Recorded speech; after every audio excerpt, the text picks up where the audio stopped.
예, 오늘 요한복음 7장 1절로 9절에 있는 말씀을 가지고 진리의 고독이란 제목으로 두 번째 말씀을 전하겠습니다.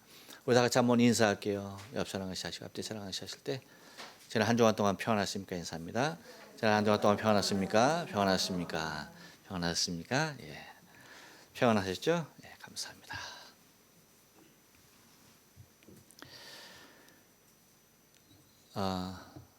누구나 느끼고 있는 것이지만 코로나를 통하여서 이 세상에 많은 것들이 바뀌고 있는 것을 우리는 바라보게 됩니다.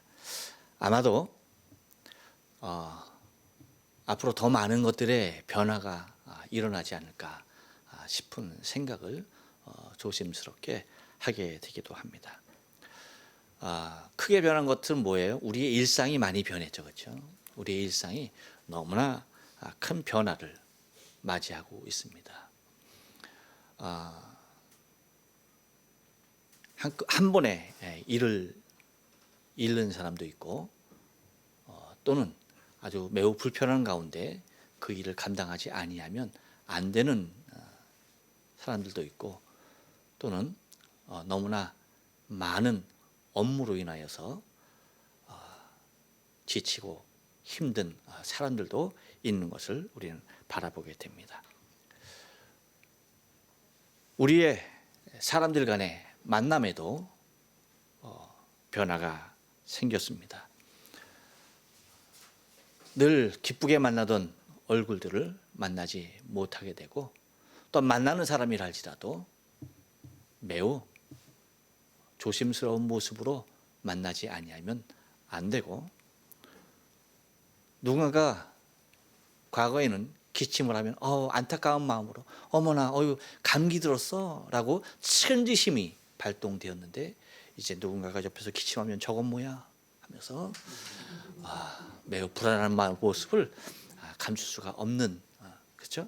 기침 소리 하나에도 이렇게 많은 변화, 사람이 대응하는 모습들이 달라져 있는 그 모습들을 우리는 바라보게 됩니다. 또한 우리가 가지고 있었던 가치들도 많이 변화를 일으키는 것들을 우리는 바라보게 됩니다. 지금까지 정말 아무것도 아니게 여겼던 것들, 특히 미국이나 서양 사람들은 이 마스크에 대해서 굉장한 그 거부감을 갖고 있었죠. 이것은 의사나 쓰는 것이고 정말 곧 죽을 수도 있는 환자나 병원에서 착용하고 있는 것이지 일반 사람들이 이것을 착용하고 돌아다닌다는 그 사실 자체를 용납하지 못했던 사회였습니다. 하지만 이제 온 세계가 이 마스크 한 장이 얼마나 큰 가치가 있는지에 대한 모습들도 재차 발견하게 되어지고 이것을 구하지 못해서 힘이 들고 안타까운 사람들도 많이 있는 것을 우리는 처처해서 바라보게 됩니다. 이렇듯 여러분 우리가 중요시 여기고 등한시 여겼던 것들이 그 가치들이 전도되어지는 그 모습들 또한 우리는 발견하게 되는 것입니다. 그러면서 우리는 조심스럽게 좀 생각을 해볼 필요가 있어요. 무엇이냐면 이토록 많은 어려움들이 이 땅 가운데 일어나고 있는데 이 엄청난 일들이 일어나도록 허락하시는 하나님의 뜻은 도대체 어디 있을까 하는 것입니다. 여러분, 이 엄청난 일들이 하나님의 허락하심이 없이 일어날 수 있는 것일까요?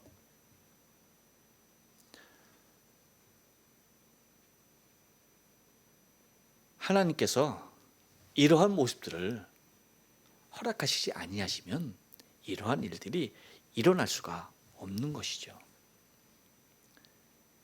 그럼 여러분, 믿음의 사람들은 이러한 환경 가운데 전혀 삶의 제약이나 어려움을 당하지 않고 있기 때문에 하나님께서 이 엄청난 일들을 허락하셨던 것입니까? 그건 아니죠. 우리가 한국 교회의 현실에서 봐서 알듯이 여러분, 이 일로 인하여서 교회들이 받는 어려움과 고통은 이루 말할 수가 없어요.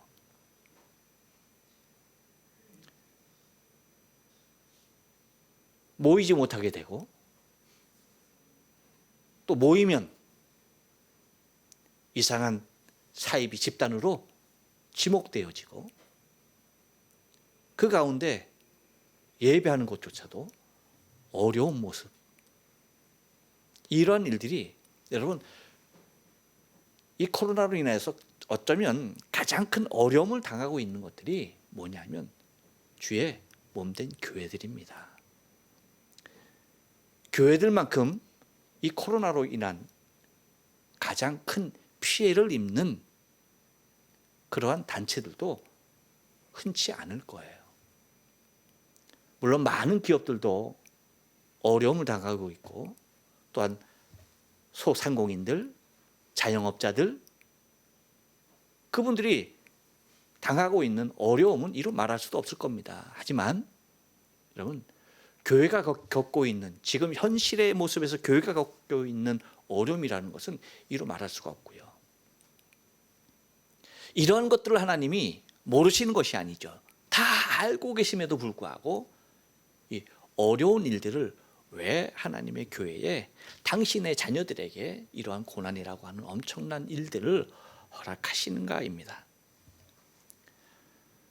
여러 가지 모습에서 해석이 가능하고 여러 가지 얘기를 할 수 있겠지만, 제가 정말 조심스럽게,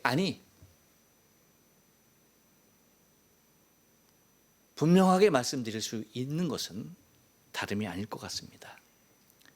예배일 것 같아요. 지금까지 우리가 어떤 예배를 하나님께 어떻게 드렸는가, 하나님 앞에 어떤 예배를 하였는가에 대해서 한국교회를 비롯한 세계의 모든 교회들은 냉철하게 생각하지 아니하면 안 될 시기라는 것이죠. 우리가 지금까지 모여서 하나님을 예배하는 것이 어떠한 예배였는가라고 하는 것입니다. 과연 하나님께서 기뻐 받으실 수 있는 예배였는가라고 하는 거죠.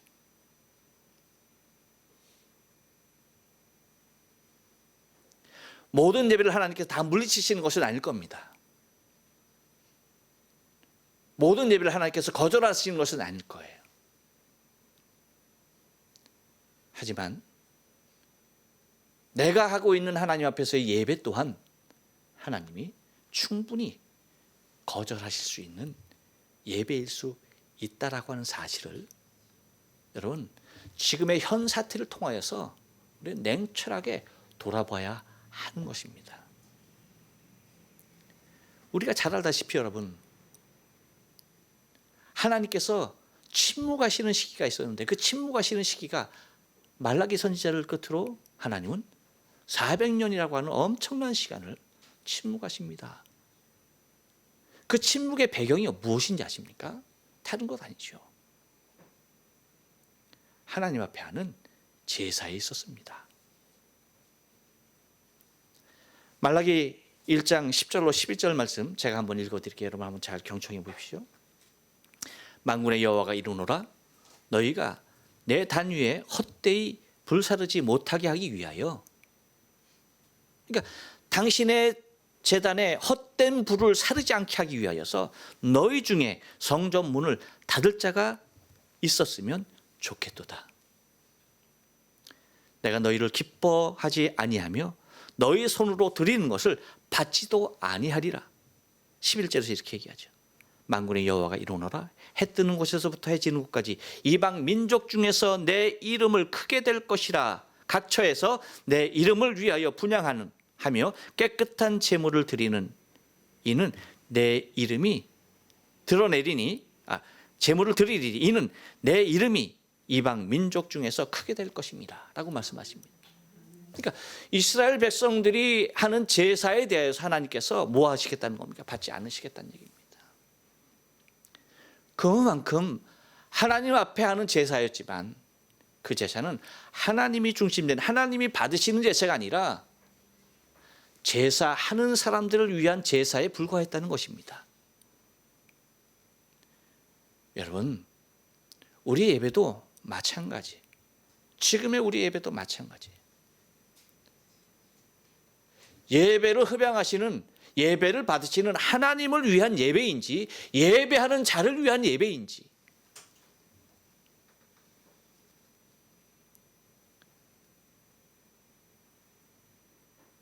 여러분 냉철하게 생각하지 아니하면 안 되는 것이죠. 왜 하나님께서 이렇게 많은 교회들이 모여서 예배하지 못하게 하실까요?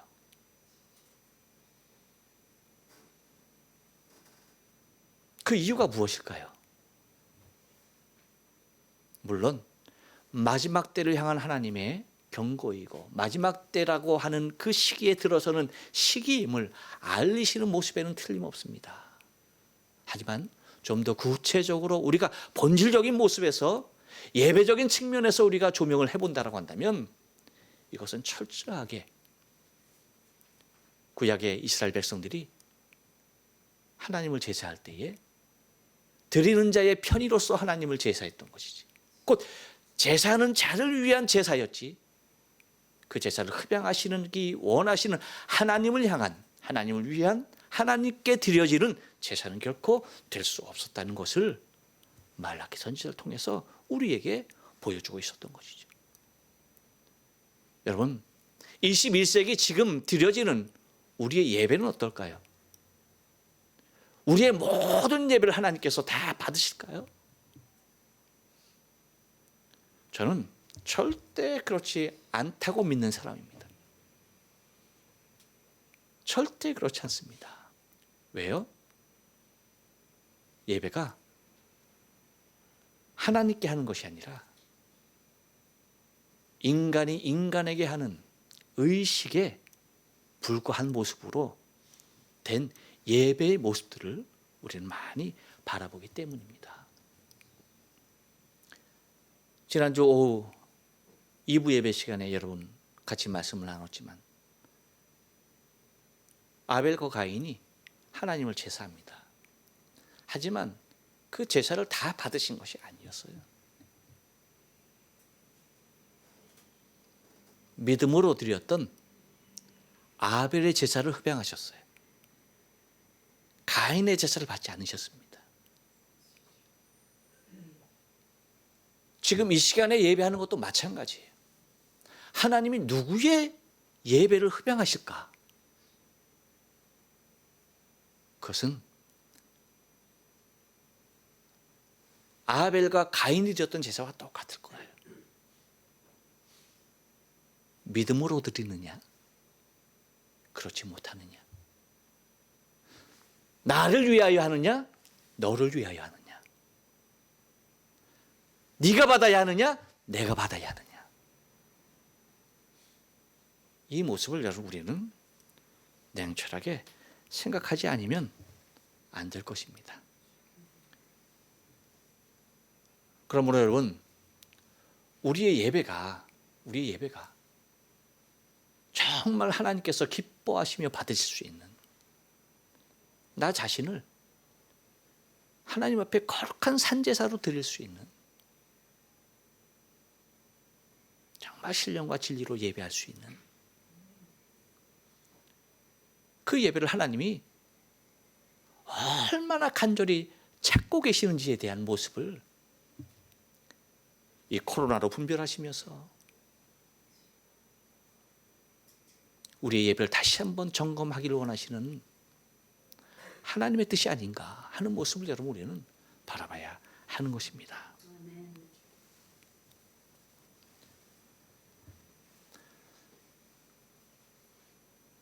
여러분, 코로나로 인하여서 많은 사람들이 인생의 고독감 가운데 빠져 있습니다. 우리 지난주의 본문을 통해서 진리 되신 예수께서 고독 가운데 있는 모습을 우리는 살펴보았습니다. 여러분, 이 땅도 마찬가지죠. 코로나로 인하여서 많은 사망자가 나오고 있습니다. 그런데 그 중에서 안타까운 소식들이 뭐예요? 일본 현실만 본다라고 한다면 입원하지 못해서 자택에서 죽음을 맞이하는 사람들. 의료 혜택을 전혀 받지 못해서 길거리에서 그냥 죽어가야 하는 홈리스들이 나오고 있다는 것이에요. 여러분, 인생에 가장 힘이 들고 어려운 일이 무엇일까요? 분위기가 너무나 무거운 것 같아요. 옛날에 변지섭이라는 가수가 있었어요. 그 가수가 노래한 것 중에 이런 노래가 있어요. 이별은 두렵지 않아. 눈물은 참을 수 있어.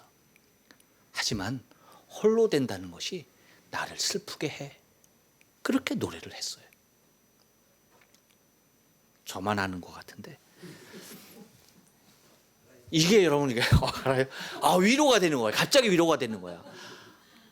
아마도 아무도 모르는 모습으로 있었다면 나는 굉장한 고독 가운데 들어갔을 거예요. 근데 여러분은, 이야, 그래요. 알아요 하는 한마디가 이렇게 큰 위로가 되는 거예요.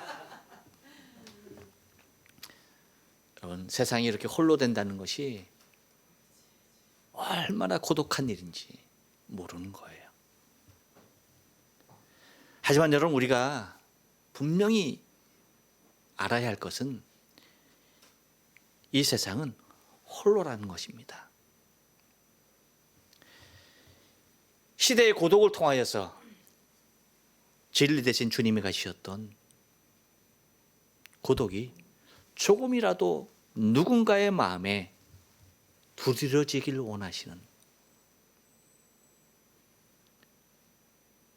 그래서 당신의 그 고독한 그 진리의 길을 걷고 있는 우리에게 조금이나마 우리에게 위로하시길 원하시는 주의 음성을 오늘도 본문을 통해서 여러분 함께 나누길 원하는 것입니다.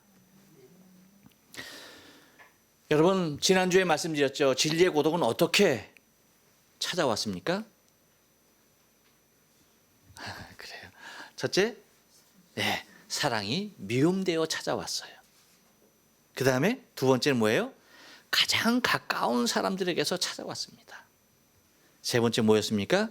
세상과의 비교를 통해서 찾아왔습니다. 오늘은 그 이하에 있는 말씀을 가지고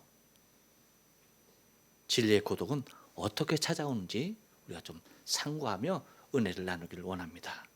한번 따라서 합니다. 불신앙을 통하여 찾아옵니다. 그렇습니다. 여러분, 진리의 고독은 어떻게 찾아오느냐? 5절 말씀입니다. 진리의, 안 나와요? 나왔죠. 네.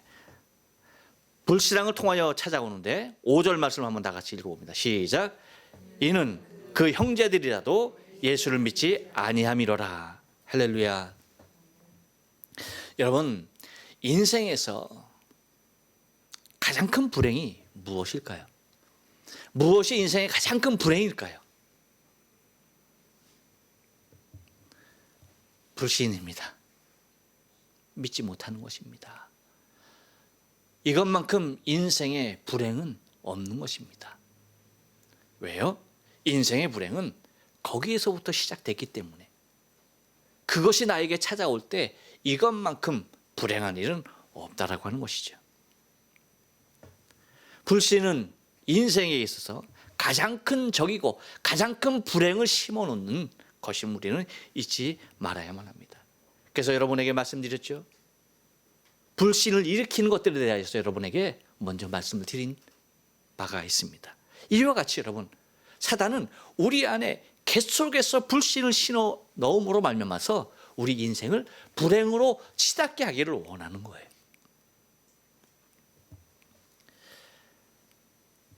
가장 가까운 사람들에게서 찾아온다라고, 진리의 고독은 가장 가까운 사람에게서 찾아온다라고 지난주 두 번째 말씀을 드렸는데, 여러분, 형제 간에 믿지 못하는 사람이 있을 때 이것만큼 여러분 서럽고 이것만큼 슬픈 일이 어디 있어요? 사랑하는 내 형제인데, 사랑하는 내 부모인데 믿지 아니할 때, 여러분 그 안타까움은 그들이 믿음을 갖기까지 평생을 가지고 지니고 가는 것이 이 모습인 것이에요. 지난 금요일 날 8시부터 원데이 단일 기도가 있었습니다. 그때 강사로 김진호 소장이 나왔어요. 이분도 20년간 이단에서 아주 그냥 수장 역할을 감당하면서 정말 청춘을 불태웠던 사람이더라고요. 근데 그 사람이 하는 말이 뭐냐면, 이제 육사를 졸업하고 이제 소대장으로 인간을 받지 않습니까? 동해 쪽으로 갔는데 소대장을 하면서 모든 소대원들을 다 전도했대. 이등병들은 더 간단했대. 3분이면 전도가 끝났대. 이렇게 하니까, 이렇게 하니 믿지? 예, 믿습니다. 끝났대. 그리고 소대원을 다 전도하니까 이제 더 이상 전도할 사람이 없더래. 그래서 어디로 갑니까? 동네로 가서 동네를 다 전도했대. 그러니까 이 교주가 너무나 특별한 보고를 받는 건 아닙니까? 모든 소대를 다 전도시키고 동네까지 다 전도. 그래서 100명이 넘는 성도를 모아놓은 거야. 그러니 교주가 한꺼번에 한 걸음에 달려가죠. 그러한 엄청난 일을 했던 사람이라는 거예요. 근데 그가 이게 진리가 아님을 깨닫고 주님을 인격적으로 만나고, 이 사람은 처음부터 전도에 대한 열정이 있었던 사람이에요. 그리고 나서 이제는 가짜 예수를, 가짜 저 교주를 전하는 것이 아니라 정말 나를 구원하신 예수를 전해야겠다 싶어서 나가서 전도를 했다는 거예요. 근데 어떤 일이 일어났을까요? 이단을 근거하고 이단을 교주를 전하고 잘못된 복음을 전했을 때 모든 사람들이 다 받아들이는 사람들이었는데, 참된 진리를 전하니까 믿는 사람이 없더래. 믿는 사람이. 여러분, 여기에서 우리는 이 김진호 소장이 아주 단순한 전도의 예였지만 이게 무엇을 의미하는지 우리는 분명하게 깨달을 수가 있어요. 그것이 뭐예요, 여러분? 영적인 거라는 거예요. 영적인 거. 그만큼 여러분, 참된 진리로 돌아오는 것이 결코 쉽지 않다는 거예요. 또 이 참된 진리를 전하는 것이 결코 만만치 않다는 거예요. 그러니까 이 진리가 고독할 수밖에 없다는 겁니다. 참된 진리를 갖고, 이 진리를 갖고 위하여 살아가는 삶은 고독일 수밖에 없다는 거예요. 왜? 진리를 전하면요, 불신이, 그 심령 가운데 사단이 가득하게 불어넣어서 그것을 도저히 받아들일 수 없는 환경으로 만들어 놓는다는 거예요.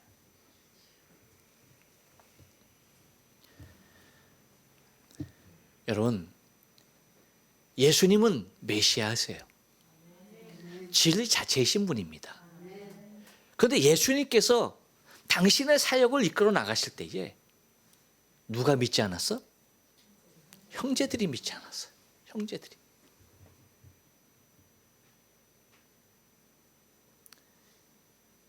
하나님 앞에 부름을 받고 주의 종으로 부름을 받고 하나님의 사역을 감당하시는 분들 중에 자신 혼자 부르심을 받고, 가족들은, 부모, 형제들 아무도 부르심을 받지 못한 분들이 계십니다. 여러분, 그분들에게 있어서 가장 크게 느끼는 소외감이 뭔지 아세요? 가장 큰 핸디캡이라고 할까? 누군가에게 정말 얘기하기 부끄러운 일이 뭐라고 생각하십니까? 내가 장로야, 내가 권사야, 집사야. 그런데 내 남편이 안 믿어, 내 아내가 안 믿어, 근데 자식들이 안 믿어. 부모가 안 믿어.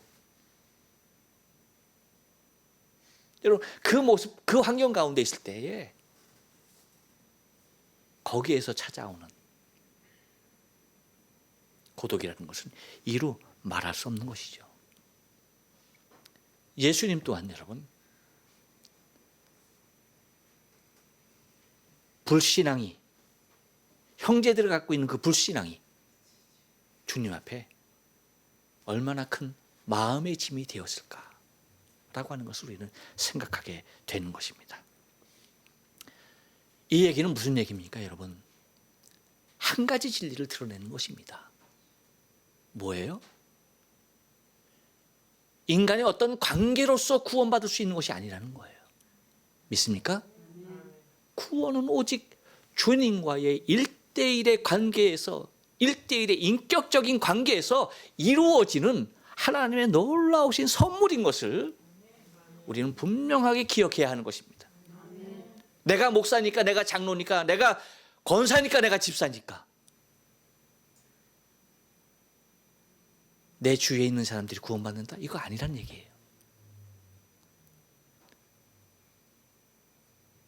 그 한 사람 한 사람을 하나님께서 인격적으로 찾아가 주시고 주를 만났을 때에 구원은 일어난다고 하는 것입니다.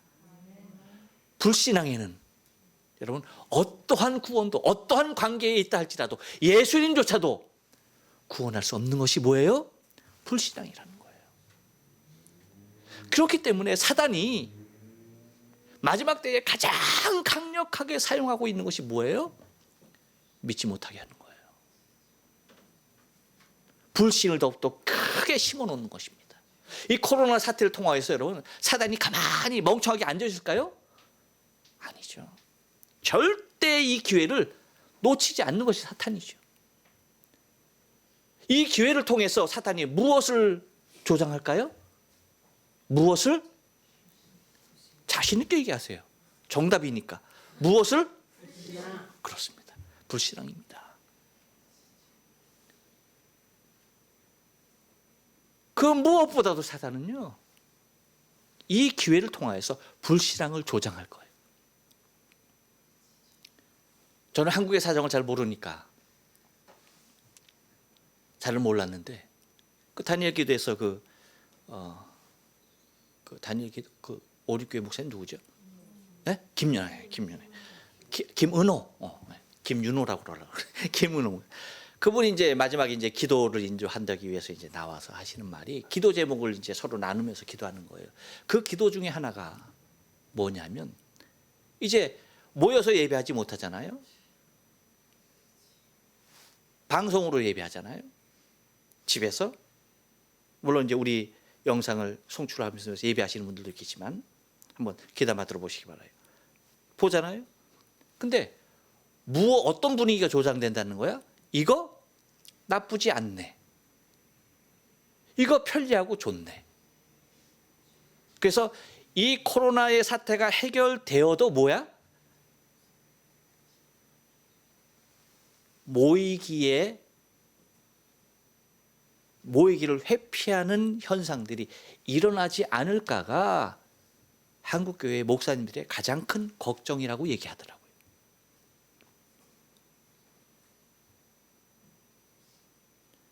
무엇을 불어넣는 겁니까? 불신앙입니다. 관계와 관계 속에 무엇을 불어넣는 것입니까? 불신입니다. 여러분, 어차피 진리는요, 고독할 수밖에 없음을 알아야 돼요. 우리가 걷고 있는 신앙의 길은요, 고독의 길을 걷는 거예요. 주님이 가셨던 그 길을 우리는 그대로 가는 거예요. 그래서 여러분, 우리가 기억해야 할 것이 있어요. 그것이 뭐냐면, 아까 서두에 여러분 예배에 대해서 말씀드렸지만, 예배라고 하는 것은 나중에 어떠한 환경 가운데서 드려지는 것이 예배가 아니에요. 지금 현실 가운데 드려지는 것이 예배라는 사실이에요. 어떤 환경이 주어지면, 그러한 환경이 주어지면, 그러한 환경이 주어지면, 그러한 풍조가 되어지면, 그거 아니에요. 어떠한 조건이 주어졌을 때 드려지는 것이 예배가 아니에요.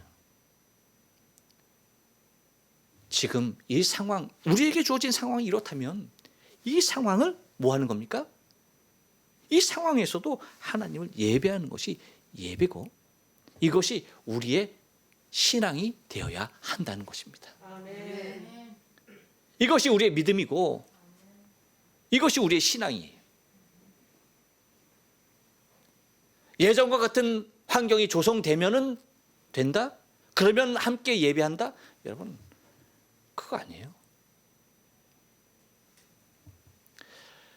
이렇듯 여러분, 사단은 우리의 관계 속에서 심어놓기를 원하는 것이 불신이라는 것을 여러분 잊지 말아야 돼요. 하지만 우리는 뭐예요? 우리 신앙은 항상 고독이다. 이것을 여러분 잊지 마시기 바랍니다. 또한 진리의 고독은 어떻게 찾아옵니까? 한 번 더 따라서 합니다. 기다림의 과정을 통하여 찾아옵니다. 예, 여러분 6절 말씀이에요. 6절 말씀 다 같이 한번 읽어봅니다. 시작. 예수께서 가라사대 때 내 때는 아직 이르지 아니하였거니와 너희 때는 늘 준비되어 있느니라. 아멘. 여러분, 이것이 신앙입니다. 예수님은 자신의 때를 기다리는 그 모습을 우리에게 보여주고 있어요. 그 때를 기다리는 것이 신앙이에요. 그것이 믿음이에요.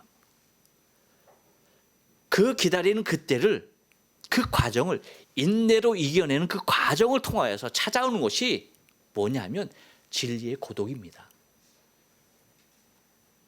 그 시간을 기다리며 그 때를 기다리는 그 과정 가운데 찾아오는 것이 진리의 고독이라고 하는 것이에요. 우리가 8절 말씀도 하지만 여러분 8절 말씀 보면 뭡니까? 우리 8절 말씀 다 같이 한번 읽어봅니다. 시작. 너희는 명절에 올라가라. 나는 내 때가 아직 찾지 못하였으니 이 명절에 아직 올라가지 아니하리라. 예, 8절 말씀. 곧 예수님께서 보면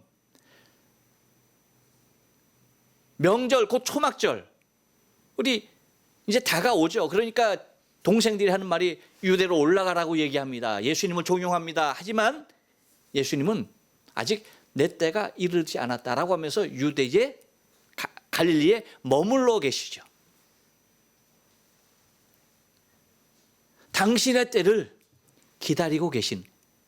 그래서 예수님께서 나중에 이제 유대에 올라가시지만 그 다음에 우리가 이제 볼 성경에 보면 며칠이 지나서 올라가십니다. 그러니까 중간쯤이라고 올라가고 있어요. 그러니까 3일 정도 늦게 아마 도착하지 않았겠는가라고 그렇게 생각을 할 수가 있습니다. 여러분, 우리의 신앙도 마찬가지예요. 우리의 신앙도 기다림에 있습니다.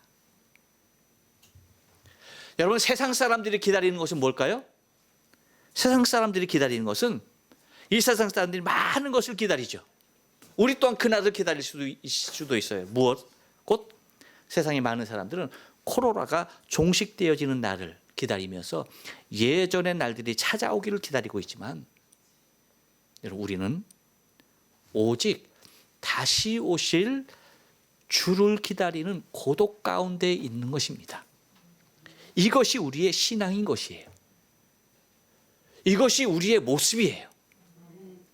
주님이 당신의 때를 기다렸듯이 우리는 주님이 오실 그 때를 기다리면서 주님의 때를 기다리며 진리의 고독을 맛보며 예수께서 그 기다림의 그 때를 우리가 주를 기다리는 그 모습으로 예수 그리스도께서 맛보신 그 고독의 그 진리의 고독을 우리 또한 맛보고 살아가는 것이 우리의 신앙의 삶의 과정인 것임을 여러분 우리는 잊지 말아야 돼요.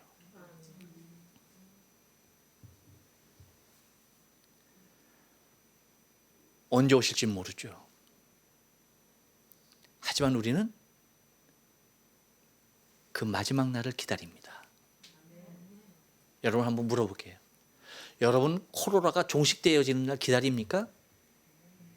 네. 아니, 대답하셔도 돼요. 여러분 왜 안 기다려? 저도 기다려요. 저도 기다려요. 하지만 우리는 정말 더 근본적으로 기다리는 날이 있어요. 그 날이 언제입니까? 주님 오시는 날이죠. 주님 오신 날이죠. 안타까운 것은 근데 세상 사람들은 코로나가 종식되는 날만 기다리는 거지 주님 오신 날은 그들의 개념 가운데 기다림이란 모습으로 자리하지 않고 있어요.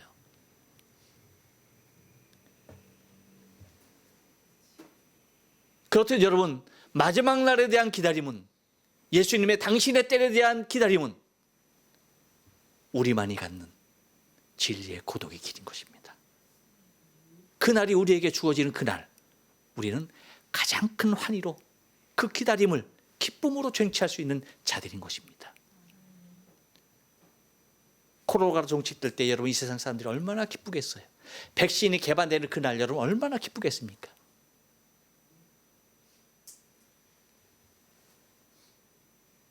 이것을 넘어서 우리는 마찬가지로 뭐예요? 주님이 오시는 그날. 그날 여러분 우리가 갖게 될 그 기쁨을 한번 생각해 보십시오.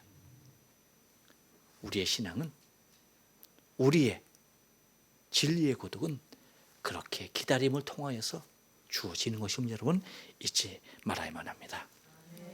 또한 진리의 고독은 어떻게 찾아옵니까? 한 번 더 따라서 합니다. 세상에 동조하지 않음으로 찾아옵니다. 7절 말씀입니다. 다 같이 한번 읽어봅니다. 시작.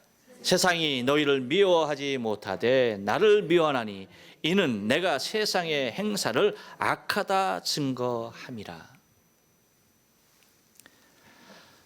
여러분, 세상을 살아갈 때에 두 가지의 길이 있습니다. 하나는 흘러갈 것이냐, 또 하나는 거스를 것이냐라고 하는 것입니다. 즉, 순리대로 그냥 살아갈 것이냐, 아니면 영리대로 살아갈 것이냐라고 하는 거예요.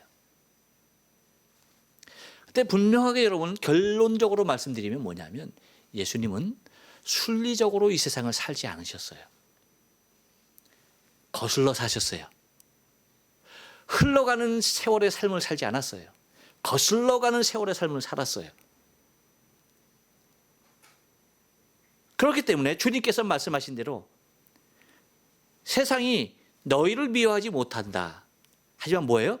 나를 미워한다. 그 이유가 뭐냐라고 할 때에 내가 세상의 행사를, 세상의 그 모든 일을 다 악하다고 말하기 때문이다라고 말씀하십니다. 여러분, 세상이 악하다라고 하는 것이 세상을 순리대로 살아가는 모습이에요? 아니죠. 세상을 거스르는 것입니다. 예수님에게 찾아온 진리의 고독은 세상을 순리적으로 살았기 때문에 찾아오는 고독이 아니었어요. 세상을 거스르니까 맞받들여서 찾아오는 그 홀로 된 고독감이 더 강했던 것입니다. 우리도 마찬가지예요. 우리의 삶은 순리로 살 것이냐 영리로 살 것이냐, 이것이 문제인 것입니다. 다시 말하면 세상을 기뻐하는 삶을 살 것이냐, 아니면 주를 기뻐하는 삶을 살 것이냐, 세상이 기뻐하는 삶을 살 것이냐, 주가 기뻐하는 삶을 살 것이냐. 다시 한번 말씀드릴까요? 세상이 원하는 삶을 살 것이냐, 아니면 주가 원하는 삶을 살 것이냐. 세상을 원하는 삶을 살 것이냐, 주가 원하는 삶을 살 것이냐, 이것입니다.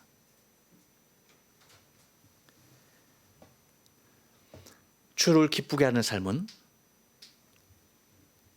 주가 기뻐하는 삶, 주를 원하는 삶은, 주가 원하는 삶은 세상이 미워할 수밖에 없습니다. 여러분에게 지난번에도 말씀드렸지만 이 세상의 구조는 그렇게 돼 있어요. 이 신앙, 이 진리를 용납할 수 있는 구조로 되어 있는 것이 결코 아니에요. 이것을 적대할 수밖에 없는 구조로 되어 있기 때문에 이 모습으로 살아갈 때에 세상은 우리를 향하여서 미워할 수밖에 없다는 것입니다. 여러분, 세상이 우리를 미워한다 해서 우리가 세상에 동조할 수 있습니까? 아니죠. 세상의 인정을 받기 위해서 여러분 우리가 세상에 동조할 수 있습니까? 아니죠.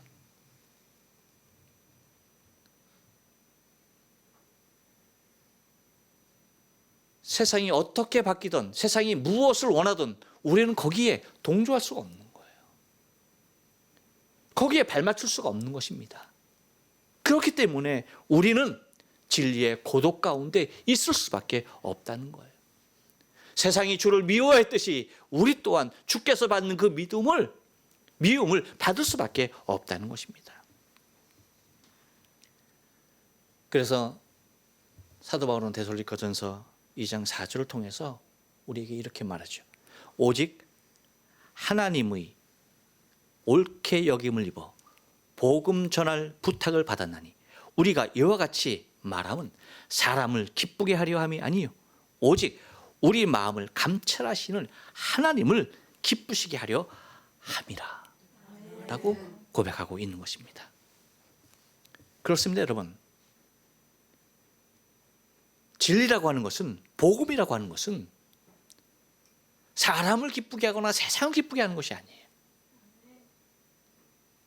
오직 마음을 감찰하시는 하나님 여호와 그분만을 기쁘시게 하는 것입니다.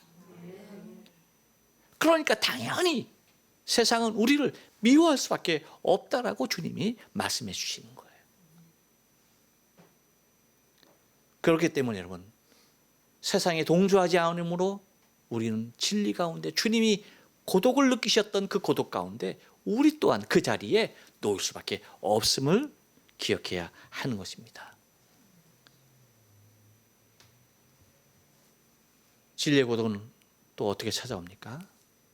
한번 따라서 합니다. 홀로 되었을 때 찾아옵니다. 9절 말씀을 다 같이 한번 읽어봅니다. 시작. 이 말씀을 하시고 갈릴리에 머물러 계시니라. 초막절을 맞아서 아까 말씀드린 대로 모든 형제들이 다 유대로 올라갔습니다.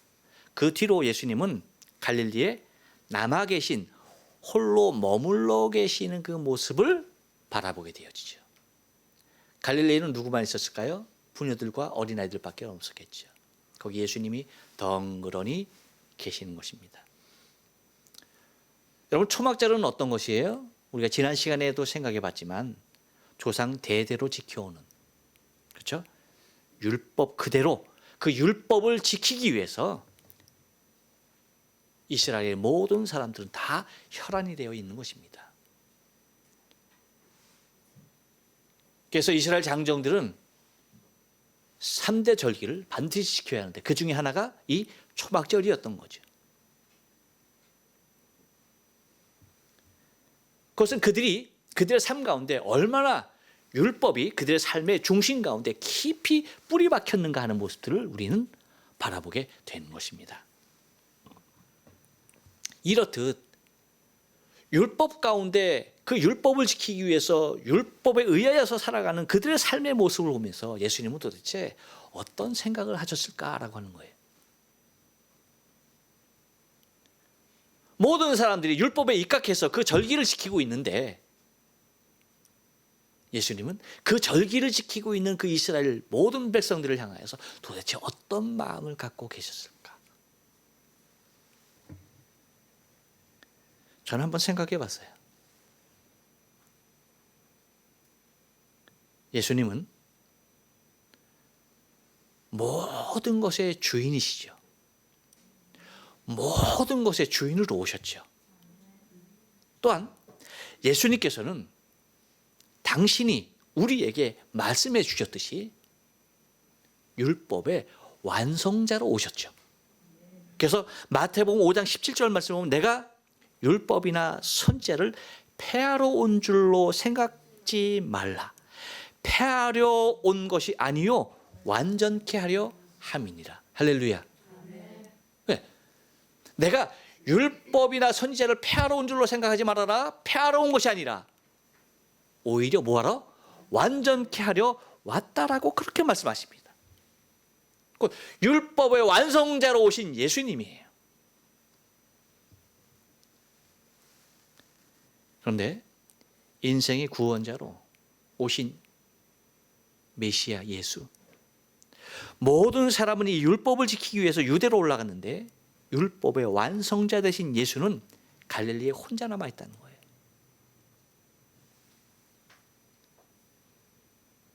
여러분, 이것이 진리의 고독이에요. 여러분, 우리는 바로 이 신앙의 길을 가는 것입니다. 모든 사람이 율법을 지키겠다라고 하지만 그 율법을 통해서 구원 얻을 육체가 없음을 아시고, 율법의 완성자로, 다시 말하면 율법의 완성자라는 얘기는 구원의 완성자입니다. 율법으로는 구원받을 수 없기 때문에 율법의 완성자로서, 다시 말하면 구원을 주시는 자로서 오신 메시아 그리스도를 알아보지 못하고 그 율법을 지키겠다라고 난리법석을 치는 그 유대인들을 바라보시는 주님의 모습은, 주님의 심정은 어땠을까라고 하는 거예요. 얼마나 안타깝고 얼마나 큰 고독감 가운데 사로잡힐까요?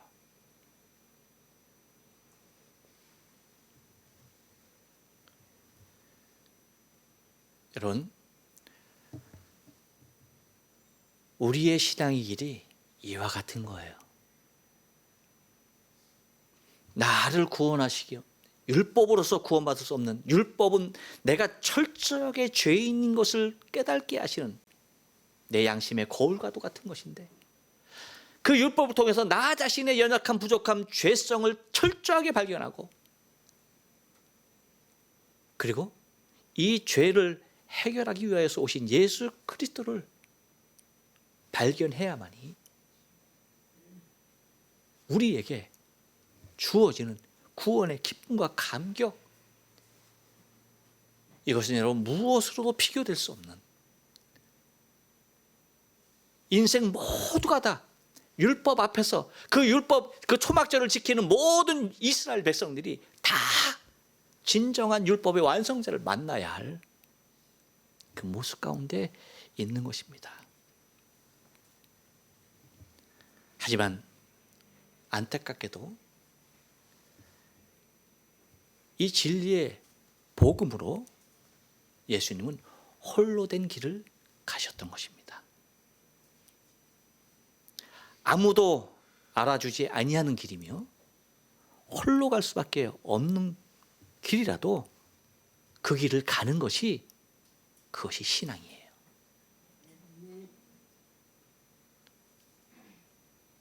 여러분, 아무도 이 세상 사람 그 누구도 그 길을 가지 않는다 할지라도 주님이 가셨기에 우리는 주님이 가신 그 길을 따라가는 거예요. 주님이 걸으셨던 그 길을 걸어가는 거예요. 주님이 느끼셨던 그 진리의 고독을 느끼며 주님을 생각하며 주님을 기념하며 주를 따라가는 거예요. 이 모습을 생각하면서 여러분, 우리 함께 한번 찬양하기를 원하는데요. 우리 한번 여러분 다 아시죠? 사명이란 노래 찬양 한번 다 같이 불러 보겠습니다.